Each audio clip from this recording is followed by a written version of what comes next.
All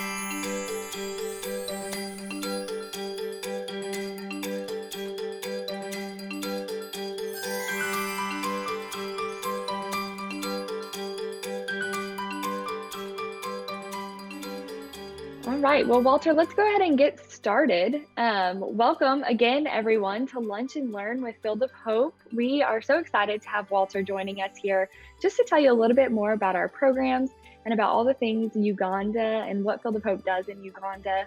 Walter has been with Field of Hope for quite a while, several years, maybe 5 or 6, and he has been a pivotal part of the work that we do, as well as the growth that we've seen. And so really excited to have him here to share with you. If you have not seen his Walter Wisdom Wednesdays, they probably are one of my most favorite social media video that we have right now. So you can catch those on our Facebook page, or you can go to our YouTube channel and learn about all the different challenges and opportunities that Ugandan agriculture has, from our farmers to the teachers to the students and the things that they see every day.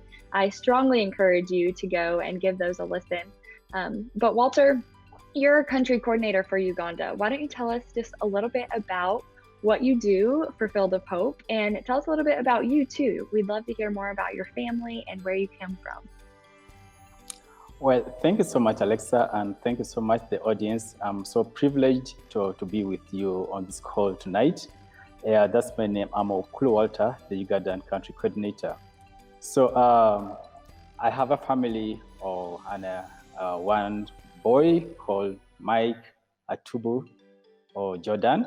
Actually, I named him after Mike Hafner, who is the co-founder of Field of Hope, because of that strong attachment I have with him. And my wife is called Consulate. She's a midwife by profession.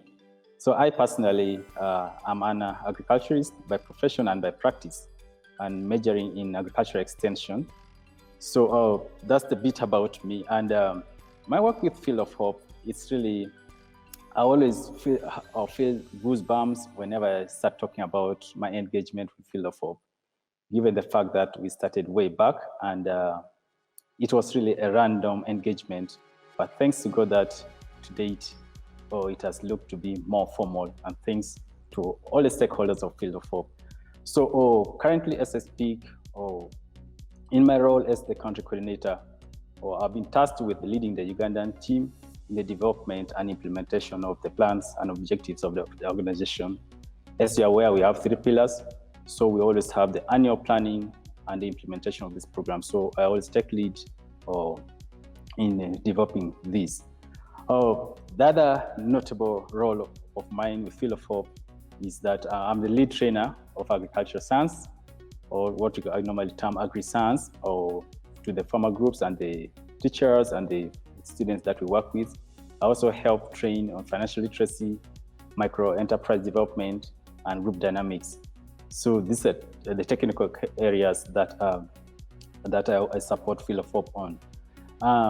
The other roles are more of administrative, and that is of reporting the progress of the program in the country, or to the stakeholders, including the senior management and the board of Field of Hope. I also lead the human resource team in Uganda. I'm happy to tell you that we have 3 substantially appointed staff here in Uganda. So I always work together with them to ensure that we implement all the programs here in Uganda. Another role that I've been tasked with is the representation of Field of Hope in the different fora. As you're aware, we have different bodies here in Uganda that Field of Hope belongs to, sometimes to the local government, to the NGO forum. So that network is always important, and sometimes we have meetings and conferences. So as the US team is working on the other side of the world, I always stand in for them and represent them. And also do coordinate all the programs here in Uganda to ensure that they run smoothly. And above all, I pride in taking custody of the assets and property of Field of Hope here in Uganda. So basically, those are the roles I perform with Field of Hope. Alexa. No easy job for sure. You guys can tell Walter does a lot of things.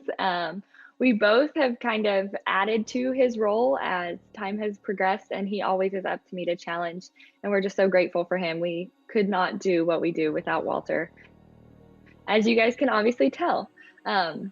Walter, I know one of the assets that you help manage in Uganda is the Ugandan office, and we were able to acquire that last year. You want to tell us just real quickly about the office and what that does for Field of Hope?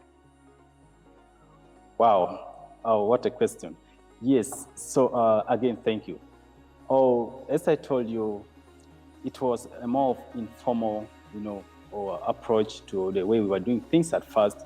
But over time, as we progressed, and thanks again to Field of Hope for streamlining all our operations and the structure and being in position to avail us the office space. So currently we have an office space in Lira, and trust me, it has really eased our work.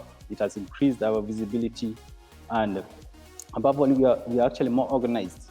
So we have the team that actually, they are well accommodated in there, and we have even the support staff who are in position to do their work properly. So even our partners are now in position to identify where actually we are located. So it's really been such a blessing, and again, thank you so much to the Field of Hope Cycle and family. I'm excited to see the office. The office also is equipped to house volunteers in the future. So if any of you listening ever want to visit Uganda with us, just know we have a house ready and waiting for you. Thanks for sharing, Walter. Jessica put a question on our Facebook post leading up to this event, and she wants to know what the favorite part of your job is. Wow, Jessica, thank you so much for that question. Well, as you're all aware, in Uganda, we have different demographic groups. We have the youth, the women, the men, and from history and from records, we'll get to understand that the youth and the women are actually the most marginalized group of people here in Uganda. So also given our economic background, you find that the majority of the population depends on agriculture, which I'm really so blessed to be part of. So I pride so much in equipping these people with knowledge and skills. And it's even more satisfying that at the end of my intervention or anything I do with them, I can still go back and assess and evaluate and find out what impact I've actually had in their lives.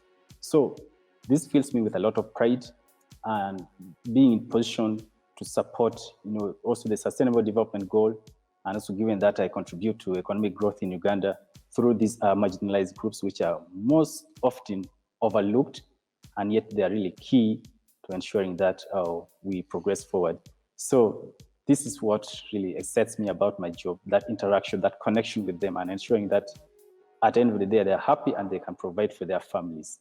So Alexa, I'm happy to be an agriculturist and working with the community. Definitely. I think your passions for the job align perfectly with Field of Hope's mission. And of course, that's why you do such a great job. I wanted to just stop here and let everyone know, if you're watching with us, if you have any questions, we can see the comments. So go ahead and drop those questions in the comments and we can get those answered for you. We have several that were submitted earlier, and so we're going to go through those.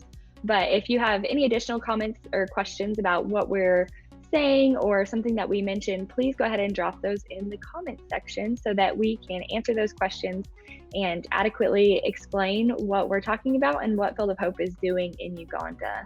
Our next question comes from Jessica again, and she asks, what are some of Ugandans' main agricultural production commodities? Well, thank you so much, Jess. These are really interesting questions, and they align so well with what Uganda is about. So to the audience, I want to bring to your attention that Uganda is a very blessed country with very fertile soils, very good climate, and with that it favors diverse forms of vegetation and crops being grown here. So let it not be so much of a surprise to you that I list all these crops that are grown here in Uganda. So I would actually categorize them under cash crops, where we have coffee, which is actually the leading crop that is always exported. We have tea, we have vanilla, cocoa, cotton, sunflower, and soybean. So these are actually the leading or cash crops that are grown here in Uganda. But then we also have the food crops, which are most times the staple food for the various regions. So we have the plantains, we have cassava or the corn, where in Uganda here we call maize, or scientifically called zime. We have millet, we have granules and beans. So those are some of the food crops that are grown here in Uganda. But also talking of agriculture, we don't only look at the crops. As well, we have livestock that are being kept by households and also some of the farms. So we have cattle, pig, poultry, sheep, and these ones are kept both for meat and milk production, more especially the cattle, which is kept for milk production, but also for other products such as hides and skin. We also have other sources such as fish and also apiary, where they keep bees for honey and the wax. So these are actually typically the crops that are grown here in Uganda, but for the various purposes, like I stated, Alexa. Thanks for sharing, Walter. I put in the comments, but you know me well enough to know that Ugandan coffee is my favorite. And anytime I'm in country, I take full advantage of accessing that coffee anywhere we go. Our other Ugandan team member, Nicholas, he is our own barista. So we always enjoy a good cup of coffee while we're working. Any team meeting, it's for sure to be there. Walter, a lot of the people here may not know just how diverse the climate of Uganda is within the own country's geography. A lot of the farmers we work with, or most of the farmers we work with, are located in the northern part of the country. As you talked about all of those different crops and those animals, which do we see most in working with the smallholder farmers of northern Uganda? Wow, great question, Alexa. Yes, I do appreciate that we have different regions where these crops are grown and the animals are kept. But specifically talking about the farmers we work with who are stationed in the northern part of the country. So the major crops that are grown are normally sunflower, soybean, we have millet or corns or sesame, which is, some people call it simsim, beans, and granules. So these are actually the major crops that are grown in the north, or the ones that are grown by our farmers. And the animals are normally the cattle or poultry, goats, sheep, and pigs. Definitely. You guys can see this picture behind me is actually one of our Ugandan farmers in her sunflower field. And it's one of my favorite photos, but there's nothing better than traveling to Uganda and just seeing all the sunflower fields. Sunflowers are my favorite flower, so maybe I'm a little partial, but thanks for sharing, Walter. I'm going to stop here and just clarify what those 3 pillars you mentioned of Field of Hope are. For those who maybe aren't familiar with Field of Hope and the work that we do have activities within 3 different pillars, or kind of subgroups. The first one being youth agricultural education, where we work with schools, teachers, and students all within agricultural education realms, whether that be in the classroom or outside of the classroom. Then we also have our second pillar, which is called the Smallholder Farmer Advancement Pillar, which is where we work with the women farmers, like Walter mentioned earlier. And we also do several community outreach trainings just with farmers in general. And then our final pillar is leadership development, where we invest in developing the leaders of Uganda and Ugandan agriculture, of which Walter is one. So you guys are witnessing one of those pillars in action right now through Walter, and we're grateful for that. If you guys have any more questions specifically about one of those pillars, again, feel free to drop those in the comments. We will be having 3 more lunch and learn sessions after today, where we'll take a deeper dive into each pillar and explore the activities within those just a little bit more thoroughly. So again, if you have questions about those pillars or those specific activities, go ahead and put those in the comments, and we will make sure to answer those in the future. Looping back to this lunch and learn, though, we have just a few more questions here that were submitted earlier. And one of those is a great question that I'm very passionate about explaining from the Field of Hope perspective. And Walter, I know you are too. But Solomon submitted the question of, how does Field of Hope ensure sustainable development among its program participants in Uganda? Well, Solomon, this is a top-notch question, and I appreciate it so much.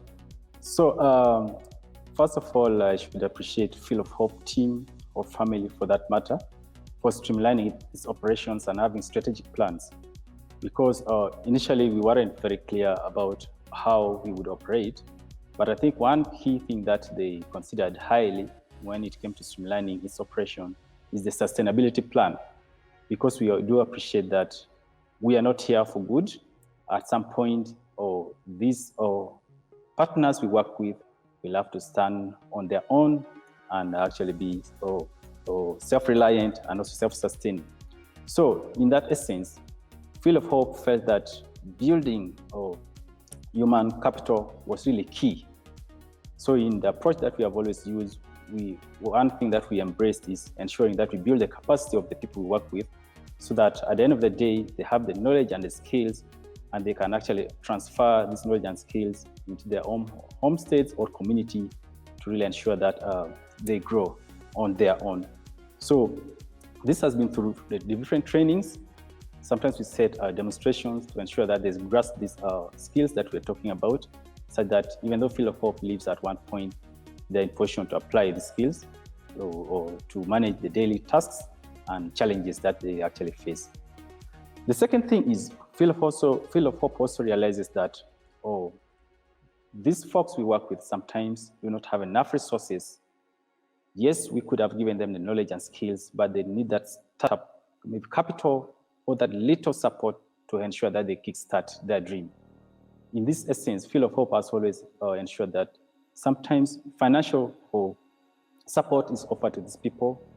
Sometimes it's material support where we give these folks.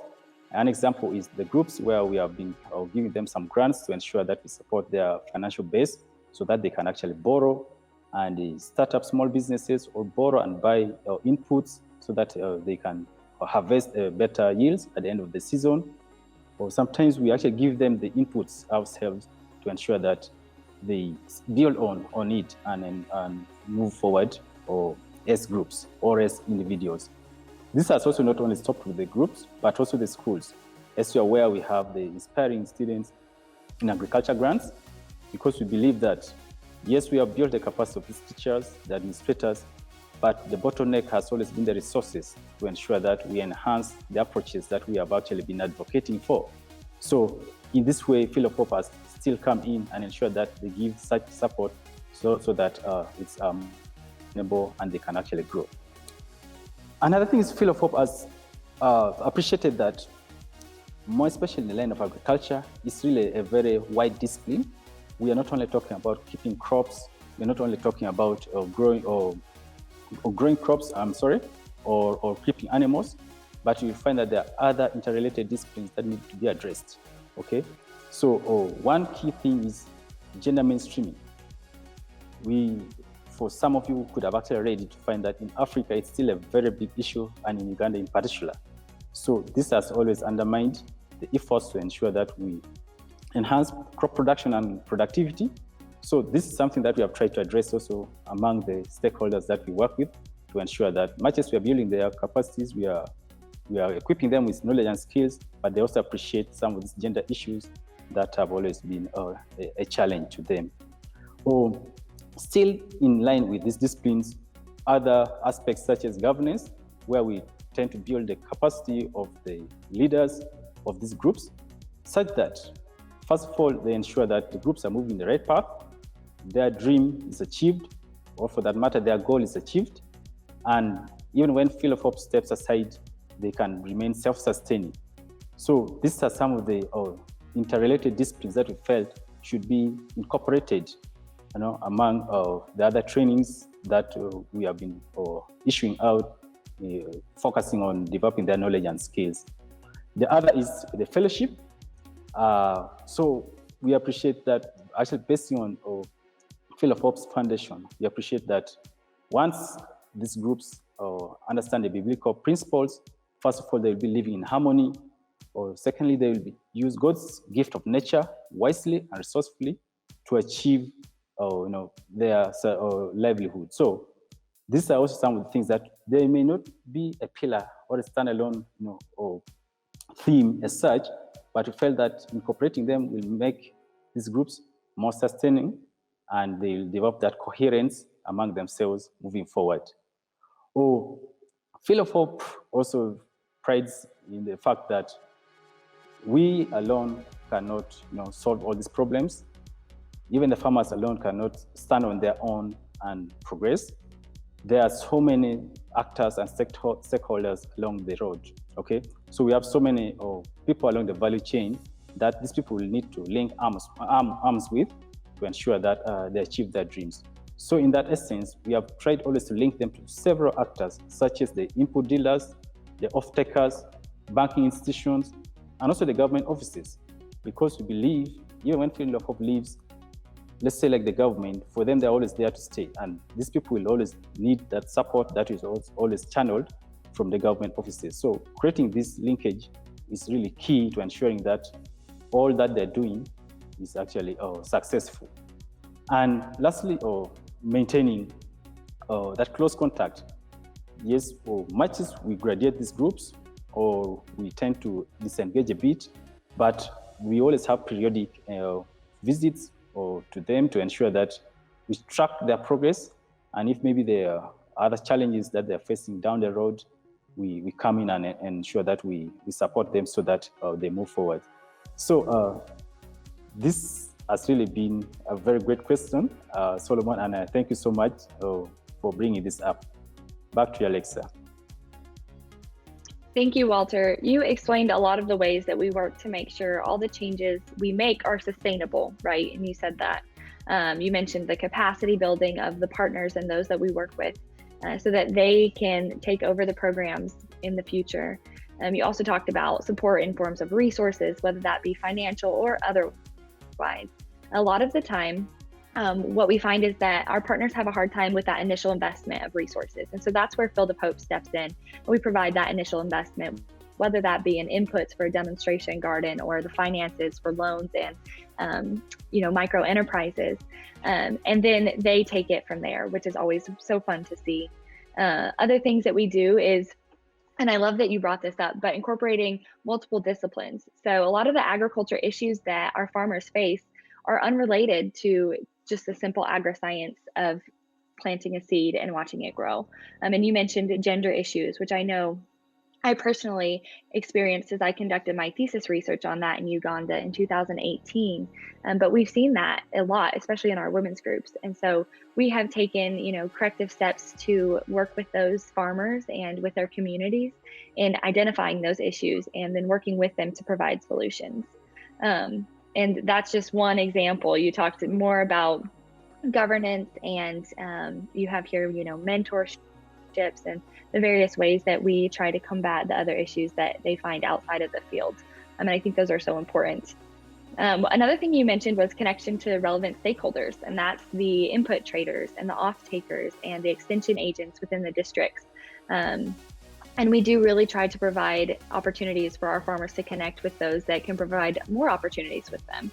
We understand that we're just one organization, and one of our core values that we mentioned in the comments a little bit earlier was partnership. And so we are always seeking out partnerships with local organizations and government entities that can help further the success of our farmers and those that we work with. And so I appreciate you mentioning that. My favorite, though, is that you mentioned that we maintain close contact. I always like to explain Field of Hope's work that we're just, providing resources so that those in Uganda can provide solutions to the issues that they face.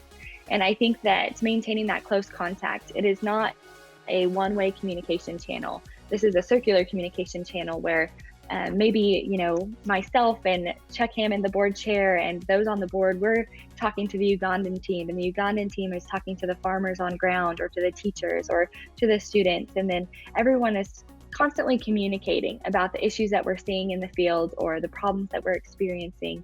And then we're also brainstorming solutions. And so it's not one-way communication. And I think that is one of the keys to sustainable development, is that it's this continual circular communication channel where everyone is giving input. And we understand that, coming from the US doesn't make us experts. The experts are right there, Walter Okullu sitting across from us or next to me on the screen. And so just being able to bring their voices to the table and improvise and brainstorm together for the solutions that we see, or solutions to the challenges that we see, I think is so important. So thanks for sharing all of that, Walter. And I see we have a couple of questions for next time Faith is putting in the comments. So thank you, Faith, for doing that. I think we'll touch a little bit about agriculture training in the LRA in the next video section. I'm going to move to this last, or I guess we have two more questions that were submitted previously. And so, Walter, we talked about sustainable development, and I think COVID-19 threw us all for a loop in what sustainable development looks like in the middle of a pandemic, and how we can adjust our programs and activities in response to just the different challenges we saw that came with the pandemic.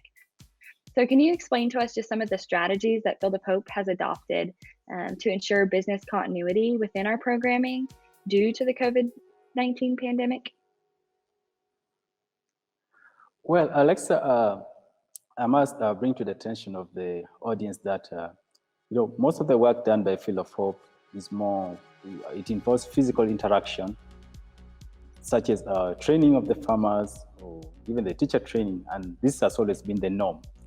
But as you are all aware, COVID-19 brought on board a different thing altogether. And so as Field of Hope, we also had to adjust our approach and adapt a new way of doing things. So thanks to technology, as an organization, we still went ahead to ensure that we execute our activities where we went virtual. An example is the virtual teacher training that we conducted with the teachers we have been working with, and it was really very, very, very successful. Still thanks to the support that was given by Field of Hope that enhanced this whole arrangement. Other things such as even our meetings as an organization was shifted to be done virtually. An example is the annual review that we would always have with the team from the US here in Uganda. So that wasn't possible in 2020. So we had to do everything online, and it worked pretty well. So still, this was just an execution of ability to adapt to the changing society. So I so much appreciate Field of Hope again for facilitating that. Now, the other strategy that we have been using, of course, as Uganda, there are standard operating procedures that were developed by Ministry of Health in line with World Health Organization guidelines. And as Field of Hope, we have also been following them very, very closely to ensure that we avoid contracting this deadly virus. So things like social distancing or meeting in well-ventilated venues, and also mandatory sanitizing are some of the things that we embrace as Field of Hope. Another thing that we did as Field of Hope is the provision of masks to all the participants. As you're aware, after some time, the government started easing the restrictions, so we were in position to start moving to the community. But as a precautionary measure, Field of Hope took it upon itself to ensure that all the communities that we meet, we always buy face masks and sanitizer and provide them with them. So this has also been one of the strategies. Then the most important has been the spiritual and mental support. We have held several fellowships, several Bible study sessions where we have engaged several stakeholders, because we believe that spiritually people are affected, and also mentally, we have always had several sessions where you have had experts talk to people and counsel people because of this challenge that actually we are all facing. Sometimes it's just a call that we can even make that we could actually make to the farmers, just to check how they are, and also to give them the glimpses of hopes that much as we are all faced with this crisis, but we have to be hopeful and be prayerful, and one day things will get back to normal. So these are some of the points that, some of the areas that we try to invest in to ensure that our programs continue moving forward. Thanks, Walter. Our virtual teacher training was definitely something that we didn't expect or we weren't planning on, but I really do think that it was such a success. We trained over 100 teachers virtually using Google Classroom and Zoom for the first time ever. And we are looking to expand upon that in 2021 and in the future. I think this is, the pandemic really inspired us to investigate virtual ways to connect with our programming in different ways and unusual ways that we weren't used to before. So although it may have been inconvenient, I do think that it was great for inspiration and for innovation. Walter, moving on from that topic, it was just a few days over a year ago, you and I had another Facebook Live where we talked about the soap, seed, and salt relief campaign for COVID-19 and for our farmers and teachers. And that was a successful campaign. Field of Hope family, you guys came out and poured the love to those in Uganda, and we were able to supply so many farmers and their families with soap, seed, and salt, in addition to several teachers with salary relief, as most of them have been without a job now for almost a year. Walter, talking about that, we there for a period of time, we were in relief mode within COVID-19, and we were just looking to help our farmers, teachers, students all just find stability and to maintain the progress that they had seen through our program of activities. But now, we're towards the end of 2020, we shifted back into development mode. But COVID-19 is still here. So can you give us just an update on COVID-19 in Uganda? And I think Chuck submitted this question about the update on COVID-19 and how it's impacting the work of Field of Hope in the Lira area, but also nationwide, as we work with so many schools around the nation of Uganda. And then after you do that, will you tell us maybe a few specific things that we as a Field of Hope family can do to help alleviate the impacts of COVID-19? Well, thank you so much. As you're all aware, 2020 was a real turmoil, and Uganda in particular wasn't spared. So talking of the impact, more especially in the youth agricultural education pillar, as you're aware, we work with the teachers and the students, and because of COVID-19, one of the restrictions that was upheld is the closure of schools. And 2020 in Uganda was considered almost a dead year, because from March up to around October, November, students weren't at school. So that means the calendar was disrupted, and up to date, we are still having a phased reopening of these institutions. And actually, some students who have not yet been back to school up to now. So that's one, and it's really key, because it means some students or some classes are being promoted while others actually are yet at home.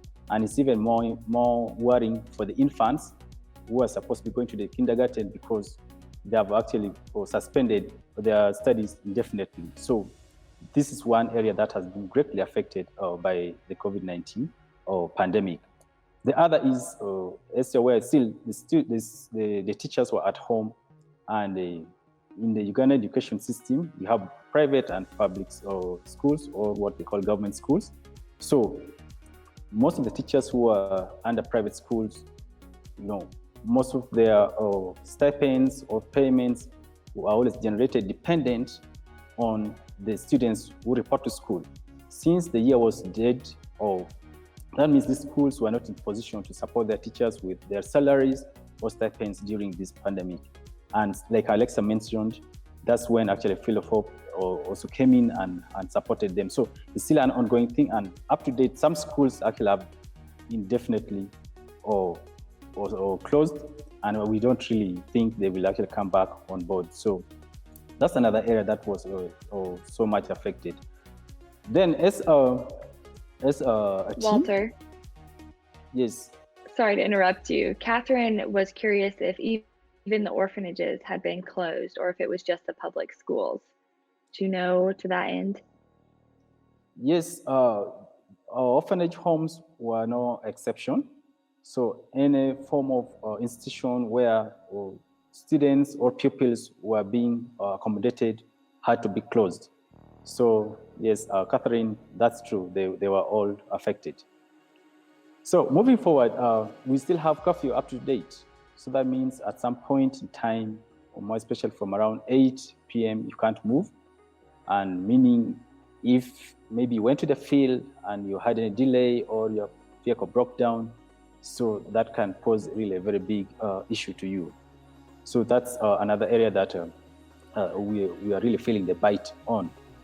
Oh, the other one is still to date, there are restricted number of people who can convene in a place. So initially it was completely not allowed. Then at some point they allowed only 70, a maximum of 70 people who could actually convene. And today it is 100. So meaning, as Field of Hope, first of all, we cannot hold our in-person or teacher training where we maybe expect more than 100 teachers to come for the training, and any other form of gathering, be it formal training. So that's also another thing that really is affecting us. And as you know, we have so many people who are interested in our services. Or we have community outreaches where sometimes we don't restrict the number of people who are supposed to come for the training. But due to this factor alone, that means we cannot serve all the people the way we are supposed to. And the other point is currently they're limiting the number of passengers who are supposed to travel in a vehicle.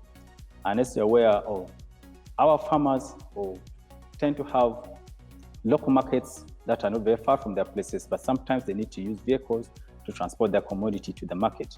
But because of the limited number of people who are supposed to be in a vehicle or a public means at a given time, that means not all of them can take their commodities to the market.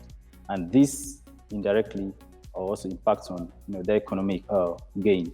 So these are some of the areas that we have been really feeling the bite on. And I am so happy that you're in position to ask for how you can give a hand to ensure that we alleviate this impact.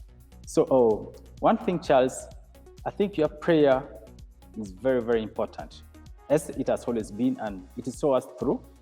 So I would really appeal to all our stakeholders, all our friends, that please continue putting the people we work with, the team, in your prayers, so that we actually have the strength and the courage to come through this challenge that we are faced with.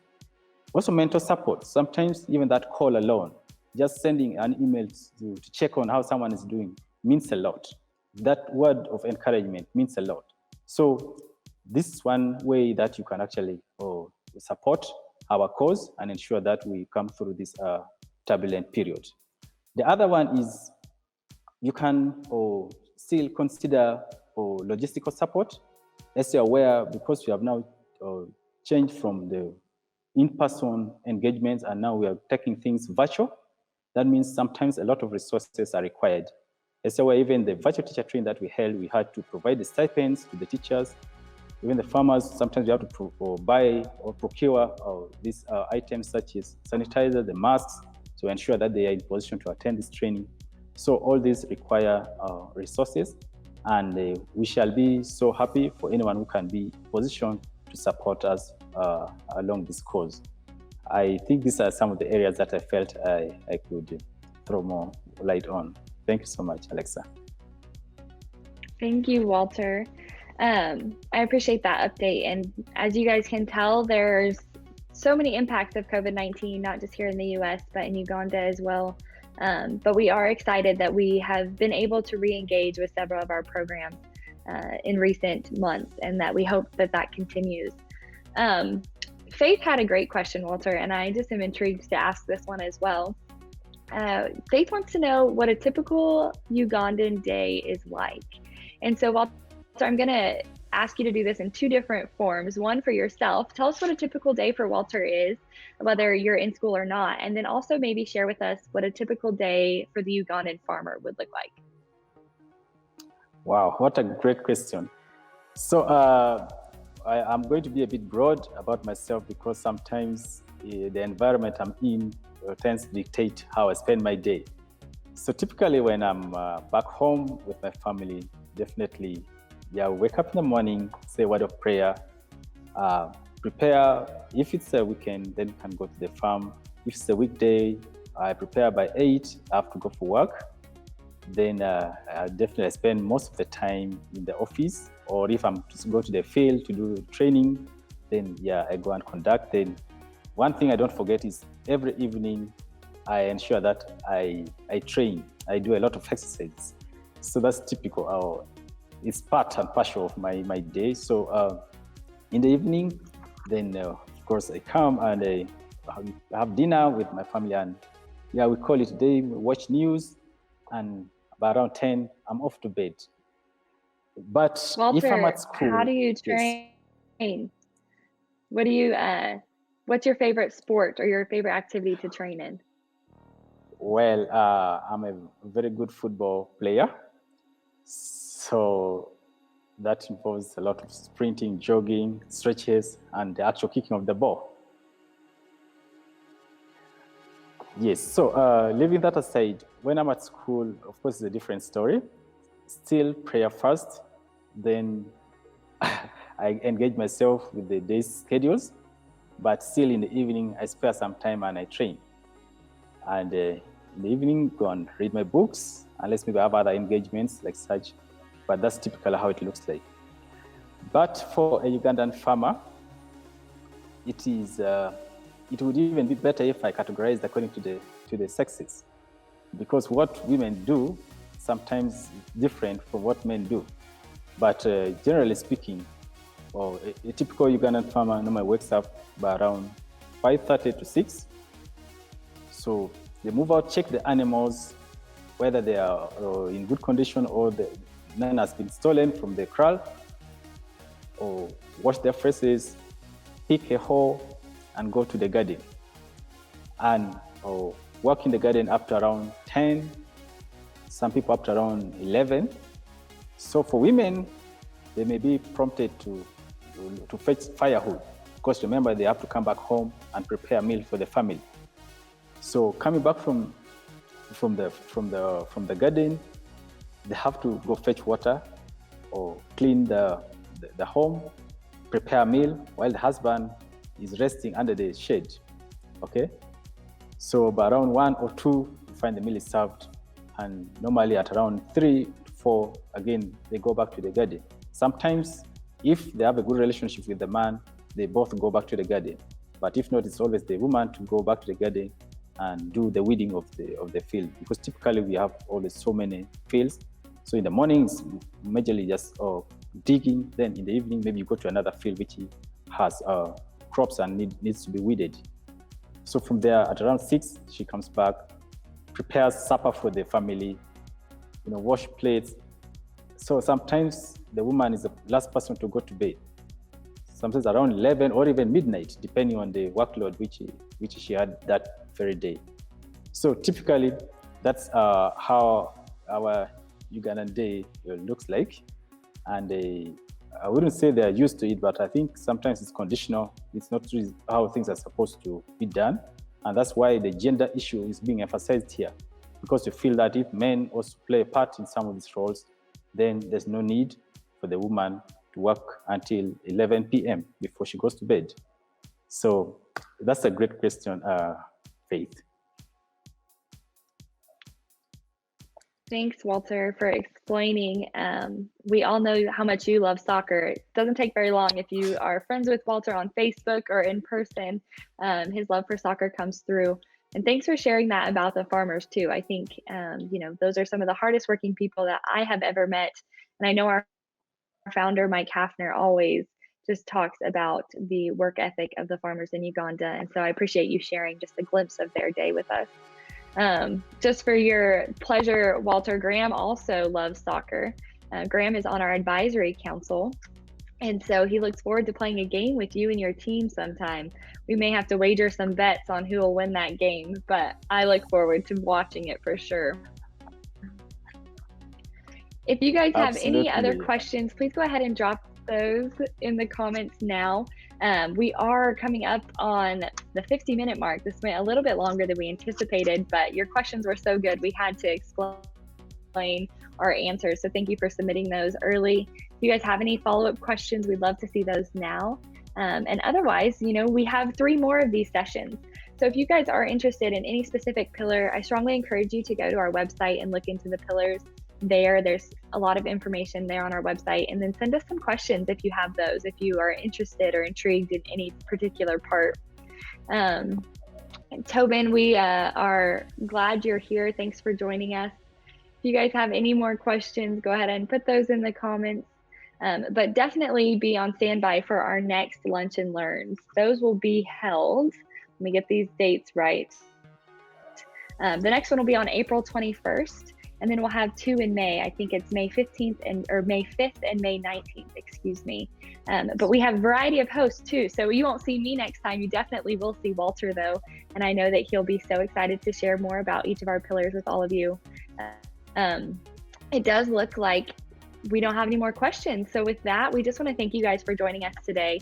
Thanks for supporting the Lunch and Learn session. Thank you, Walter, for giving us your time. I know it's almost 9 p.m. there in Uganda, so we are so grateful that you joined us today.